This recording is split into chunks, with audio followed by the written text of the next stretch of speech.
پچھلے 2 دن میں جس طرح ایک انگزائٹی تھی کہ اپنے سینکڑوں کے حساب سے لوگ جو ہیں وہ اسٹیج بنائے گئے ہوئے ہیں اور بے دردی کے ساتھ لوگوں کو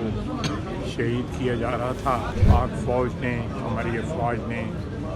جو کردار ادا کیا ہے وہ ہماری تاریخ میں اس کی مثال نہیں ملتی کہ بڑے منیمم لاس کے ساتھ جو ہے جو جانیں جو ہیں جو لوگ شہید ہوئے ہیں ان کا بے شمار دکھ ہے ہمیں، لیکن منیمم لاس کا اندیشہ تھا کہ لاس اس سے زیادہ ہو سکتا ہے، تو بڑے منیمم لاس کے ساتھ تمام دہشت گردوں کو مار دیا گیا،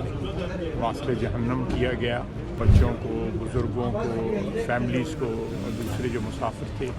ان کو وہاں سے ریسکیو کیا گیا۔ میرا خیال ہے دہشت گردی کے خلاف جنگ میں یہ ایک بڑا ایک سنہرا باب ہے اور ایک بہت بڑی کامیابی ہے۔ ہماری افواج، ہماری حکومت، پاکستان کی عوام جو ہے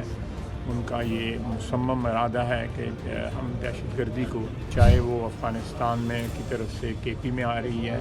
یا ہندوستان اور افغانستان کی طرف سے پاکستان میں آ رہی ہے، اس کو جڑ سے اکھاڑ کے پھینک دیا جائے گا اور ان کو نیست و نابود کر دیا۔ دیکھیں میں اب اگر کوئی انٹیلیجنس رپورٹس ایسی ہیں تو میں میڈیا کے سامنے تو نہیں ہے ان کے اوپر جو ہے کمنٹری جو ہے نشر کروں گا، وہ تو ایک پریویلیج انفارمیشن ہے اور ابھی بھی جو ہے کومنگ جاری ہے اور یہ کوئی جنگ جو ہے وہ ختم نہیں ہوئی، یہ جنگ ابھی جاری ہے جب تک کہ کمپلیٹ جو ہے دہشت گردی کا جو ہے قلع کمانی کی ہے۔ تو یہ تو میٹنگ جو ہوگی، اعلیٰ قیادت کی میٹنگ جب ہوگی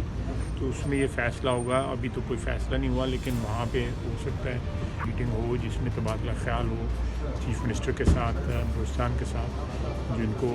ساری سچویشن کا جو ہے فرسٹ ہینڈ سارا علم ہے، تو اس قسم کے